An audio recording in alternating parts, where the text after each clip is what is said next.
Saludos a todos. En la clase de hoy vamos a continuar estudiando la primera ley de la termodinámica. Para comenzar, pues vamos a retomar en qué consiste la primera ley de la termodinámica y básicamente pues es esta ecuación, ¿verdad? En donde delta U es un cambio de energía interna que nosotros ya en la última clase vimos cómo se calculaba para el caso de los gases ideales.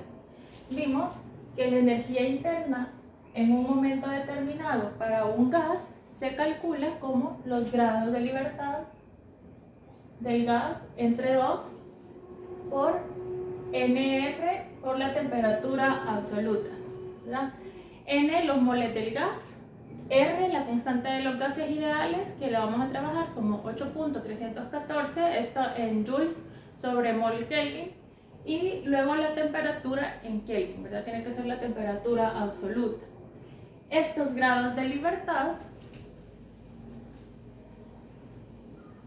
nosotros vimos que eran 3 para un gas monoatómico,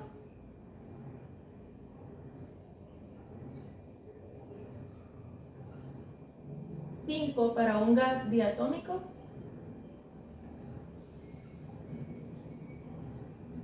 y 6 para un gas poliatómico.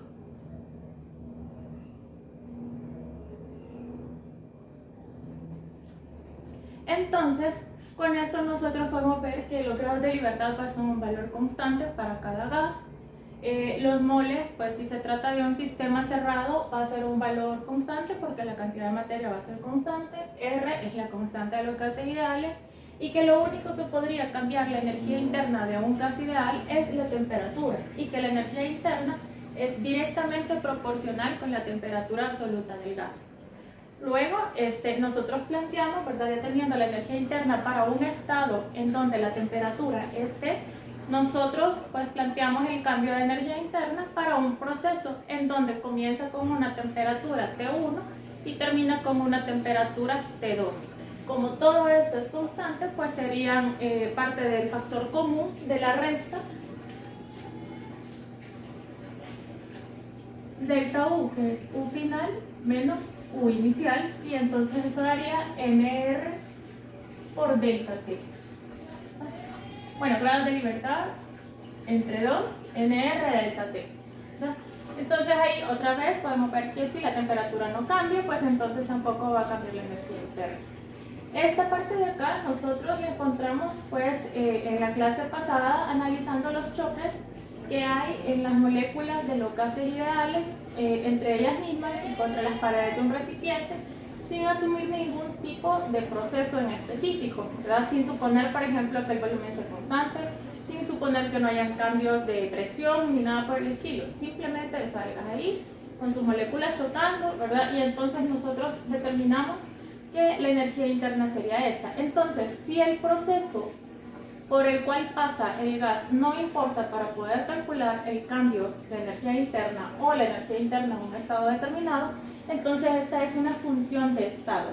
Solamente importa el estado inicial y el estado final, y esto es bastante conveniente en los cálculos porque sin importar el proceso que llevemos a cabo, sea complicado, sea de 10.000 pasos, pues a nosotros nada más nos interesa el cambio de energía interna entre un estado 1 y un estado 5, por ejemplo, pues no me interesa el cambio que hubo del 1 al 2, del 2 al 3, del 3 al 4 y del 4 al 5, solamente me interesa del 1 al 5, entonces me interesan nada más las temperaturas del estado 1 y del estado 5 y con eso pues yo aplico la ecuación. Así que esto es importante y se lo voy a escribir aquí.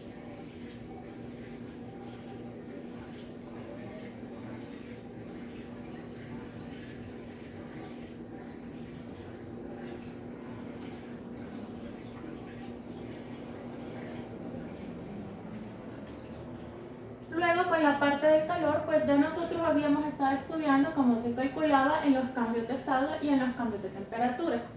Le vamos a plantear en esta clase esta primera ley, bueno, vamos a aplicarla más bien a procesos donde la sustancia de trabajo es un gas ideal. Entonces, si vamos a considerar que ya está en el estado gaseoso y se le agrega energía pues al gas, pues se va a aumentar la temperatura, le va a cambiar la temperatura, no le va a cambiar el estado.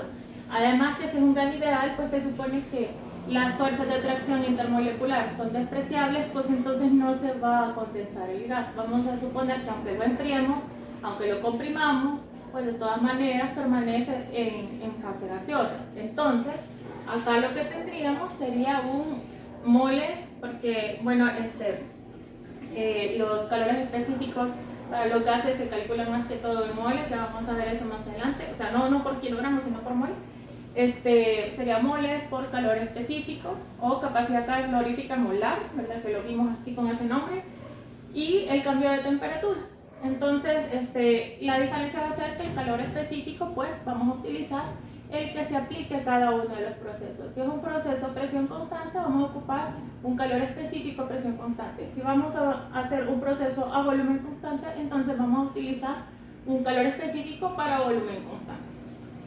Entonces, pues lo que nos queda a nosotros ahorita es analizar cómo se va a calcular y qué es esta cantidad de trabajo, ¿verdad?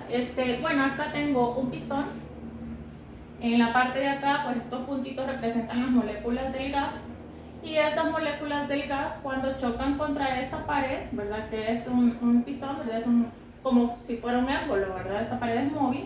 Entonces chocan contra esta pared y entonces la empujan hacia la derecha, como pueden ver aquí en la figura. O sea que esto empieza aquí, aquí inicia y aquí finaliza el proceso. Y entonces en este proceso hay un desplazamiento de X. Entonces vamos a calcular el trabajo que ha realizado el gas. Que puede ser que un agente externo haga el trabajo, es cierto, puede ser que de aquí sea yo, por ejemplo, quien empuja esta pared, ¿verdad? Y entonces comprimamos el gas. Pero ahorita nosotros vamos a determinar este término que es el trabajo realizado por un gas, ¿verdad? Entonces los gases pues van a empujar esta pared, nunca la van a jalar, entonces vamos a analizar una expansión de un gas. Bueno, dicho esto, nos vamos a basar en la definición de trabajo que ya todos conocemos desde Física 1, y es que el trabajo se calcula multiplicando la fuerza, ¿verdad? La magnitud de la fuerza por la magnitud del desplazamiento por el coseno del ángulo que separa los vectores de la fuerza y del desplazamiento. Entonces, en este caso, el gas hace una fuerza F que se puede calcular a partir de la presión del gas. Entonces, en lugar de poner fuerza, esta F, yo voy a poner presión por área. En lugar de poner delta X, pues aquí he planteado que es un pedacito chiquito lo que se ha desplazado, ¿verdad? Porque vamos a pensar en que este es un proceso cuasi estático, que lo vamos a ir haciendo pedacito por pedacito, por pedacito, por pedacito, para poder ir nosotros controlando las condiciones, ¿verdad? Entonces, aquí tendría un desplazamiento de X y el coseno que separa a los el ángulo que separa a los vectores de fuerza y de desplazamiento, en este caso, es de 0 grados, porque los dos apuntan para la derecha. Entonces, sería coseno de 0 grados, esto sería igual a 1. ¿Verdad? Entonces, tenemos esto. Y luego, si ustedes se fijan, pues esta área de acá es la de la tapa, ¿verdad? Aquí toda la fuerza que hacen las moléculas cuando chocan contra esa pared se distribuyen en toda esa superficie que le hemos llamado A, ¿verdad? Y desplaza esta pared una distancia de X. Entonces, A por dx podemos ver que es el volumen de este cilindro, ¿verdad? Es esta superficie por esta altura. Entonces, en lugar de poner esto, ahora voy a poner P por dB, ¿verdad? Entonces, esto que hemos calculado no es el trabajo total, es solamente el trabajo que se ha realizado para mover un diferencial de X, este émbolo. Puede ser, ¿verdad?, que esto se continúe moviendo y moviendo, y entonces nosotros lo que haríamos sería sumar este trabajo chiquito con el otro trabajo chiquito, con el otro trabajo chiquito, hasta tener el trabajo completo. Entonces, este trabajo que se ha calculado acá no es el trabajo total, sino que es un diferencial del trabajo, ¿verdad? Entonces, si esto es un diferencial de trabajo, el trabajo va a ser igual a esa suma de todos esos pedacitos chiquitos, o sea,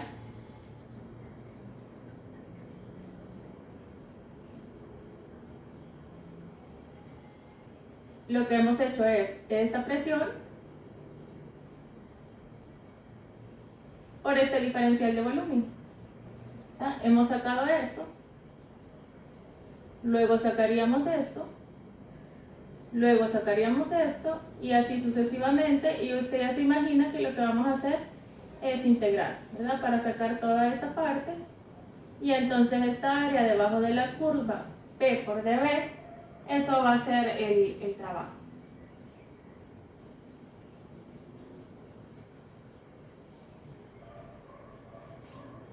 ¿Ya? Entonces todo esto de acá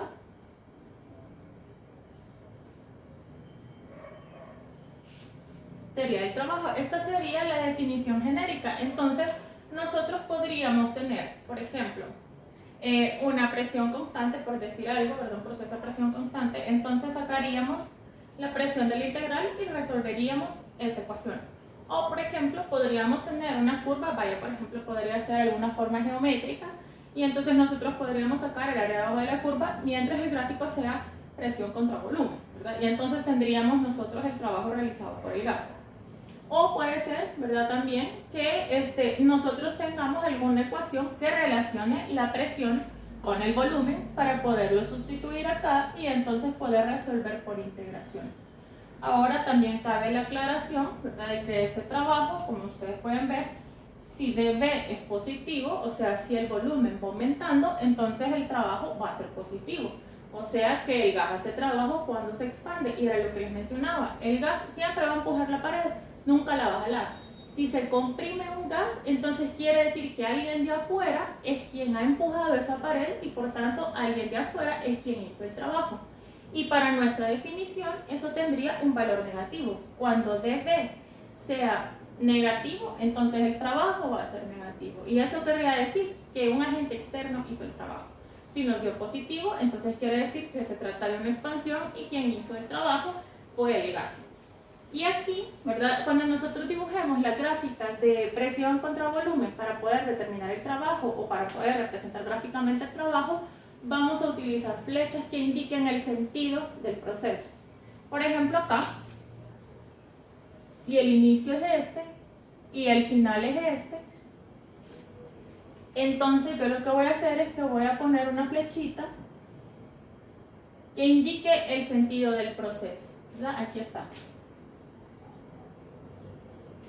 Voy a poner una flechita que indique el sentido del proceso, y si vemos que la flechita apunta para la derecha, entonces quiere decir que se está expandiendo. Vamos de un volumen más pequeño a un volumen más grande. Entonces, si se está expandiendo el gas, eso es un trabajo positivo. Si tuviéramos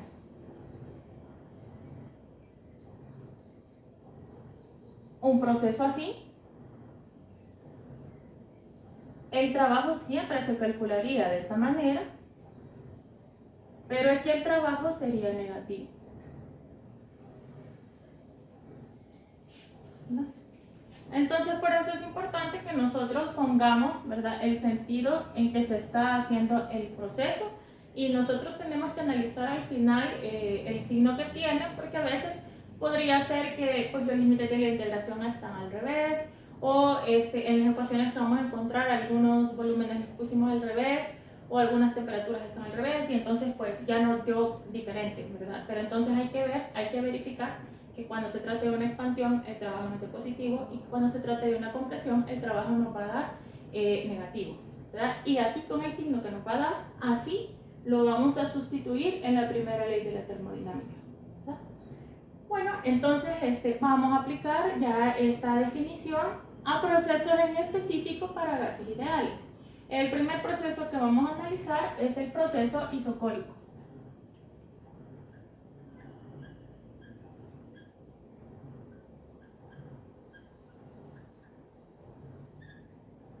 ¿Qué significa proceso a volumen constante? Si el proceso es a volumen constante, entonces el gráfico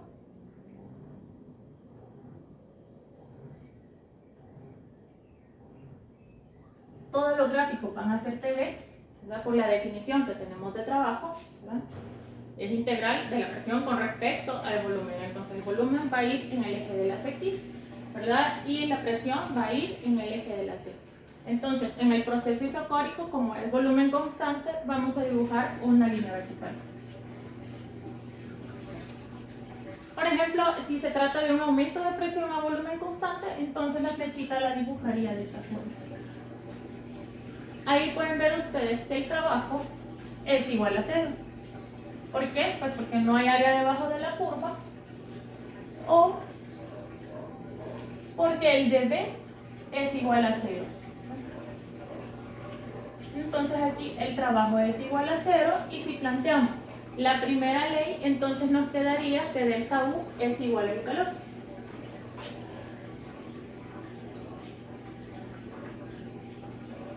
Si delta U es igual al calor, entonces, y el calor sería moles por capacidad calorífica molar o calor específico a volumen constante, porque el proceso se está dando a volumen constante por delta T. Entonces, al hacer la igualación delta U con calor, nosotros vamos a tener que delta U es igual a esto,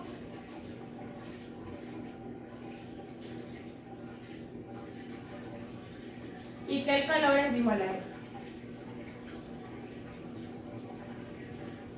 Y ahí pues podemos nosotros simplificar los moles. Y podemos simplificar, aquí me faltó delta T. Y podemos simplificar el delta T. Entonces tenemos que el Cp nosotros mismos podemos calcularlo como grados de libertad entre 2 por R. Si nosotros no nos dieran, por ejemplo, el calor específico a volumen constante para el oxígeno, por decir un nombre, ¿verdad? Entonces nosotros diríamos, bueno, si es oxígeno, entonces es O2, ¿verdad? Entonces es un gas diatómico, entonces los grados de libertad son 5, y entonces lo que haría para sacar ese calor específico a volumen constante sería 5 medios de R, y R recordemos que está en joules sobre moles Kelvin, ¿verdad? Entonces cuando se multiplica acá, ¿verdad?, por moles y por Kelvin, entonces se van a simplificar esas unidades y me va a quedar el calor en joules, así como también el delta U, ¿verdad?, me va a quedar en joules. Pero entonces podemos calcular nosotros el calor específico a volumen constante de esa forma. Veamos otro proceso.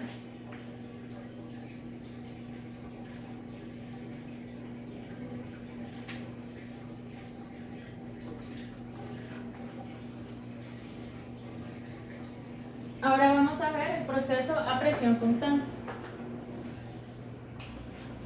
que se llama proceso isobárico.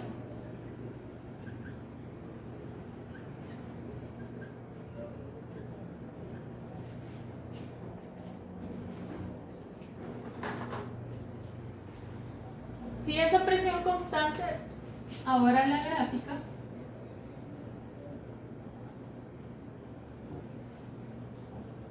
nos va a quedar horizontal. Digamos que se trata de una expansión, ¿verdad?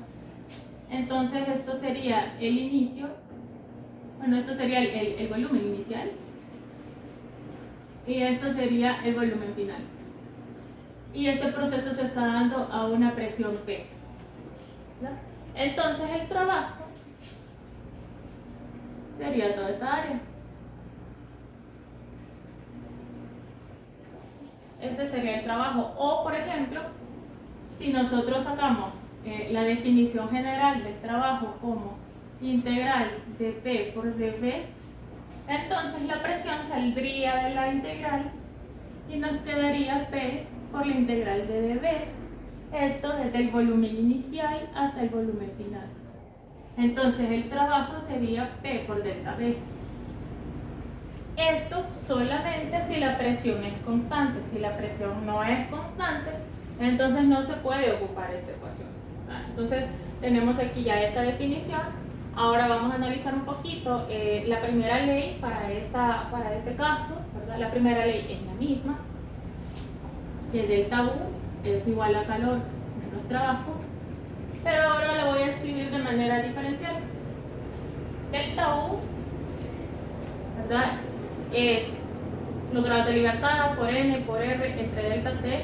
Vimos que siempre se puede calcular así porque es una función de estado, y vimos también que es igual que NSB por delta T, o sea que delta U siempre podemos calcularlo de esta manera, siempre que sea un gas ideal lo podemos calcular de esta forma, y siempre también, si es un gas ideal, lo podemos calcular como NSB por delta T. Entonces aquí lo voy a plantear de esta manera. De forma diferencial sería N por CB por DT. El calor para un proceso a presión constante sería N por Cp, donde Cp es el calor específico a presión constante, por dT. Voy a poner por aquí.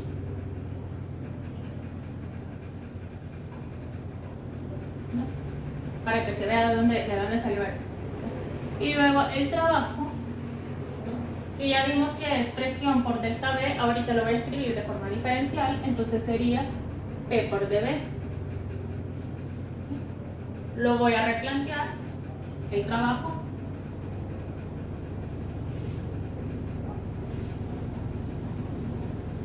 Aplicando ecuación de gases ideales, P por delta V tendría que ser NR por delta T, ¿verdad? Aplicando la ecuación PV igual a NR.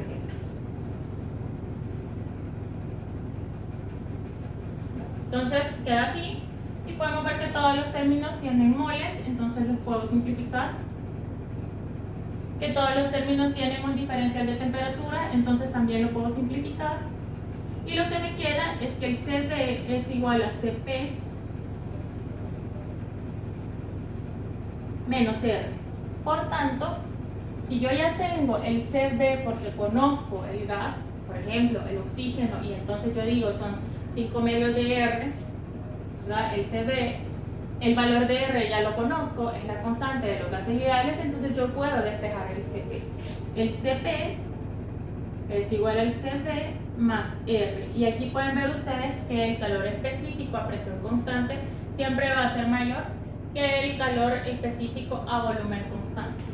Voy a poner aquí los nombres de esas cantidades.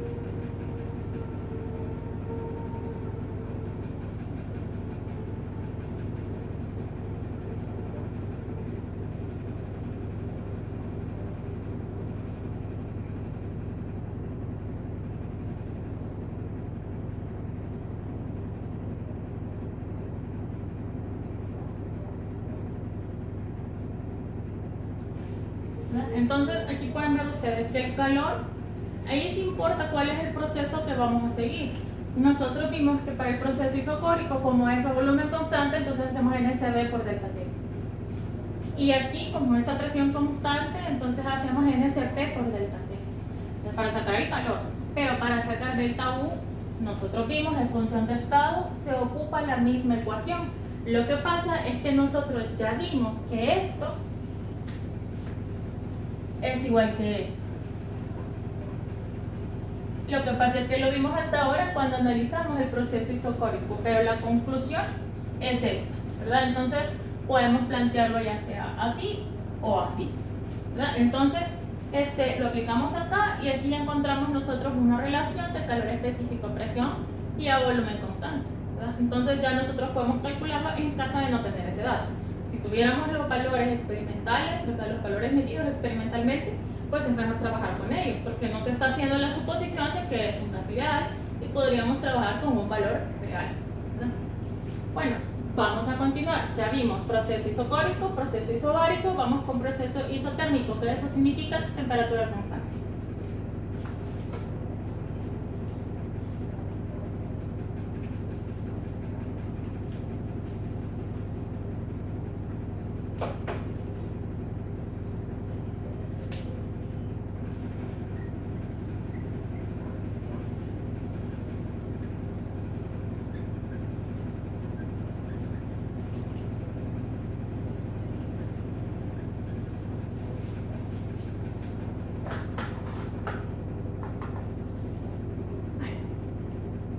proceso isotérmico también vamos a hacer la gráfica, ¿verdad? Vamos a ver cómo se representa. Otra vez es una gráfica P contra B.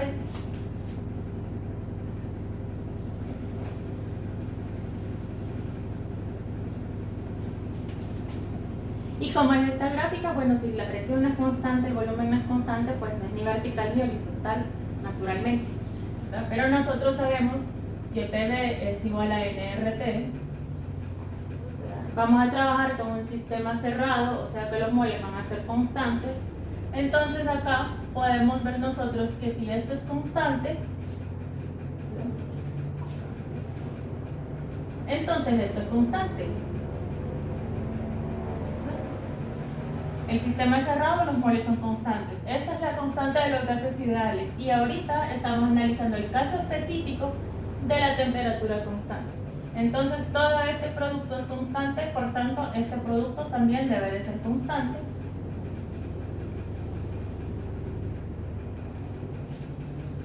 Y entonces podemos ver que esta gráfica de acá es muy parecida a la que vieron ustedes allá en Mate 1, ¿verdad? Entonces la podríamos comparar con esta, donde el volumen es la variable X y la presión es la variable Y. Entonces la gráfica es como esta. Ahora que ya tenemos la gráfica, ¿verdad? Si esto fuera una expansión, entonces se vería de esta forma. Que sí que la flecha va para abajo, eso no me da el sentido del... No el sentido del trabajo, sino el signo del trabajo. Eso no me dice nada, si va para arriba o si va para abajo. Lo que importa es si va para la izquierda o para la derecha, porque ahí es donde me está diciendo si está aumentando el volumen o si está disminuyendo el volumen. Apunta para abajo, pero en este caso igual es un trabajo positivo, así como lo he planteado. Si hubiera puesto la flechita para el otro lado, entonces el trabajo sería negativo, así la flecha apuntara para arriba, ¿verdad? Pero estaría apuntando para la izquierda. Entonces, acá tenemos el trabajo.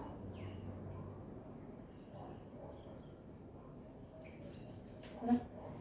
Y vamos a plantear pues una ecuación que me permita poder determinar esta área. Geométricamente aquí no se va a poder. En este caso sí se podía, porque si se fijan es como un rectángulo, hubiéramos hecho base por altura. Esto mide volumen final menos volumen inicial, o sea delta B, por esta altura de acá que mide P. Entonces P por delta B.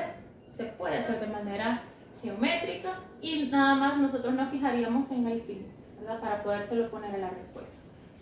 Porque aquí no vamos a tener áreas abajo del eje X, ¿verdad? Entonces nosotros le vamos a poner ahí el área según el sentido del proceso.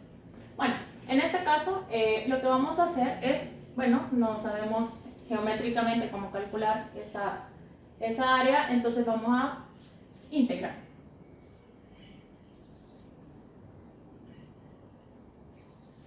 ¿Verdad? Y lo que necesitamos es una función de la presión con respecto al volumen. No podemos sacarlo de la integral porque estamos viendo en la gráfica que este no es un valor constante. Entonces, en lugar de presión, vamos a escribir nRT entre B, ¿verdad? Aplicando ecuaciones de gases ideales. Entonces tendríamos N, R y T, los saco de la integral porque todo esto es constante, porque la temperatura es constante. Y aquí adentro nada más me va a quedar esa parte del volumen y el diferencial de volumen que viene en la definición del trabajo. Y vamos a integrar desde el volumen inicial hasta el volumen final. Entonces, aquí la integración pues no es ningún problema para ustedes, simplemente me queda nRT por el logaritmo natural del volumen final entre el volumen inicial. Ya en esta ecuación de trabajo, pues nosotros podemos hacer nuestras variantes. Por ejemplo, si no tuviéramos la temperatura a la que se está trabajando, nosotros podríamos perfectamente sustituir nRT por el producto P por B. Estamos viendo que es igual, ¿verdad? Entonces ahí podríamos hacer alguna sustitución. O si no, también podríamos hacer que P1V1, como esto es constante, ¿verdad? Es igual a presión 2 por volumen 2. Y entonces el volumen 2 entre el volumen 1 el volumen 2 entre el volumen 1 va a ser la presión 1 entre la presión 2. Y esto podríamos sustituirlo nosotros acá, ¿verdad? Ahí todo dependiendo de los datos que tengamos, pero ya tenemos nosotros una ecuación para poder determinar el trabajo en un proceso a temperatura constante. Si se fijan, pues las ecuaciones de calor y de trabajo dependen del proceso, o sea que no son función de estado. En cambio, el delta U es así que es función de estado, entonces esa siempre podemos calcularla de la misma manera. Bueno, entonces, esta es la ecuación de trabajo para un proceso a temperatura constante que pasa con delta U y con el calor en el proceso isotérmico.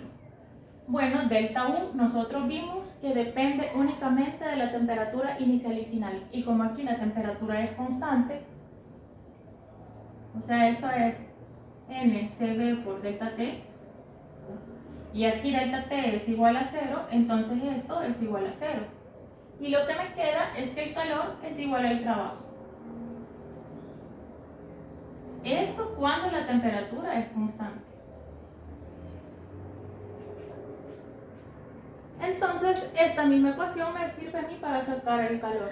Porque, bueno, no voy a tener calor específico a temperatura constante, no puedo hacer NCT delta T, ¿verdad? ¿Por qué? Porque el calor específico está definido como cantidad de calor que le añado a una unidad de masa para poder aumentarle la temperatura en 1 grado Celsius o en 1 Kelvin, ¿verdad? Entonces, si nosotros le agregamos calor y no le cambia la temperatura, entonces ¿cuánto es el calor específico? Va a ser infinito. Y no es cierto que le vamos a haber agregado calor infinito, ¿verdad? Eso no se puede. Entonces, esa definición no aplicaría en este caso porque la temperatura es constante, pero si nosotros ya calculamos el trabajo, pues entonces, según la primera ley, ya nosotros tenemos el calor también calculado. Bueno, hasta aquí nos quedamos con la primera parte de la clase. Nos hace falta todavía la expansión libre del gas, nos hace falta el proceso adiabático y luego pues hacer ejercicios en donde apliquemos todas las ecuaciones de trabajo que hemos visto y que podamos nosotros repasar ya ahí los conceptos, ¿verdad? Entonces vayan a tomarse un descanso, tome nota y después seguimos con la segunda parte de la clase.